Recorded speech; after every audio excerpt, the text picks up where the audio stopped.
মহানগৰীৰ সমীপৱৰ্তী সোণাপুৰ বৰ্ণিহাটৰ 15 মাইল নামৰ ঠাইত সংঘটিত হৈছে এক নৃশংস হত্যাকাণ্ড। নিজ বাসগৃহৰ সন্মুখতে উদ্ধাৰ হৈছে ৰীতা বড়ো নামৰ এগৰাকী মহিলাৰ মৃতদেহ। স্থানীয় লোকৰ সন্দেহ আজপত নামৰ এই লোকজনৰ ওপৰত। চুবুৰীয়াৰ ভাষ্য অনুসৰি মৃত মহিলাগৰাকীৰে বিবাহ বহিৰ্ভূত সম্পৰ্ক আছিল হাজোৰ 1 নম্বৰ ভেলকৰ সত্তাৰঘাটৰ নিবাসী আজপত আলীৰ। আজপত আলীৰ পত্নীয়ে ৰীতা বড়োক দিছিল হত্যাৰ ভাবুকি। হাসমতৰ মাইকীয়ে মোৰ ৰুমক গিলি যাই কিনে মানে বাংগা কাৰ লগত লৈছি হেঁতেও গম পাব ৰ বুলি কিনে কৈছে।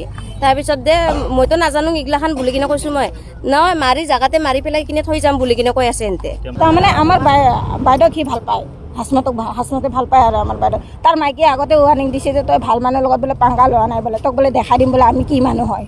কেৱল ইমানেই নহয়, চুবুৰীয়াই পুৱতি নিশা আজমতৰ সৈতে প্ৰত্যক্ষ কৰিছিল মহিলাগৰাকীক। মহিলাগৰাকীৰ মৃত্যুৰ পাছত পলায়ন কৰিছিল আজমতে।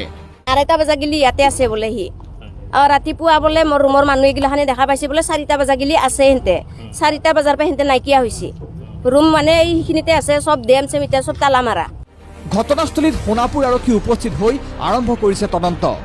হত্যাকাণ্ডত ব্যৱহাৰ হ'ব পৰা সন্দেহজনক সামগ্ৰী উদ্ধাৰ কৰিছে আৰক্ষীয়ে। ইয়াৰ মাজতেই হাজো থানাত আত্মসমৰ্পণ অভিযুক্ত আজমত আলীৰ।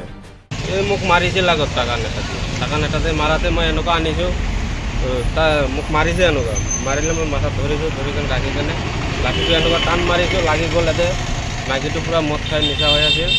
তাৰপিছত মই কৈছোঁ মাৰি দিম এটা এনেকুৱা কৰি কিনে ওপৰতে মাৰি দিয়াটো এনেকুৱা চিধা হৈ গ'ল, ঘৰত লাগি মৰি।